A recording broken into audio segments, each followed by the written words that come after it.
Apa soalan nama? Abang balik macam okey juga. Abang balik. Kena.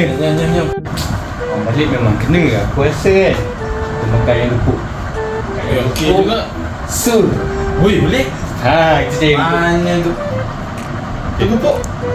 Jom tak sekat. Woi, ini lupuk. Buat Afif. Biar aku sedekah kat dia. Duit. Bang duit bang.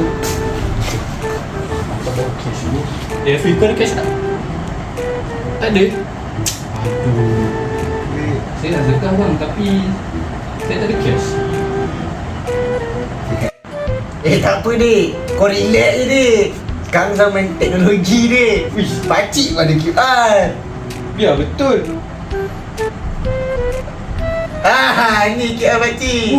Yo. Orang buta pun pakai QR Mesti dik. Kau ya je pakcik.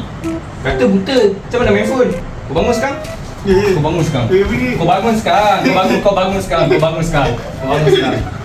Pakcik betul.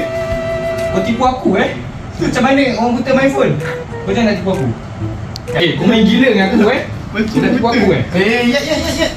Oi, relax lah. Pakcik memang buta. Tahu lah aku orang sini. Oh ya? Nampak ni?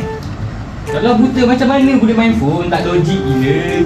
Pakcik, tunjuk sikit teknologi yang kau pakai. Itulah kau dik. Buta IT teknologi. Ni pakcik guna ni apa ni anak pakcik buat ni. Pakcik boleh ni lah. Kalau pakcik nak keluar, pakcik keluar macam ni je. Jadi cara dia. Jangan bagi tahu pakcik. Pakcik dengar, dia boleh cakap balik dengan pakcik. Ni. Contohlah kalau pakcik nak main Roblox. Pakcik cari Roblox. Dengar. Roblox. Pakcik main Roblox juga. Ya, pakcik cari yang gini. Kau jangan nak tuduh dik. Masuk neraka kau. Itulah ya, kau tak tahu. Ni lah yang dipanggil teknologi asistif. Ataupun kita boleh kata talkback lah, yang ada dalam features telefon kita sekarang ni. Nak membantu orang kurang upaya penglihatan. Ush, ya. Nasib aku tak ikut pakcik tu. Nasib kau boleh tahu tu. Tu dah kau ya. Jom kita minta maaf kat pakcik. Jom. Pakcik, saya minta maaf Saya tak tahu pakcik minta betul. Mesej QR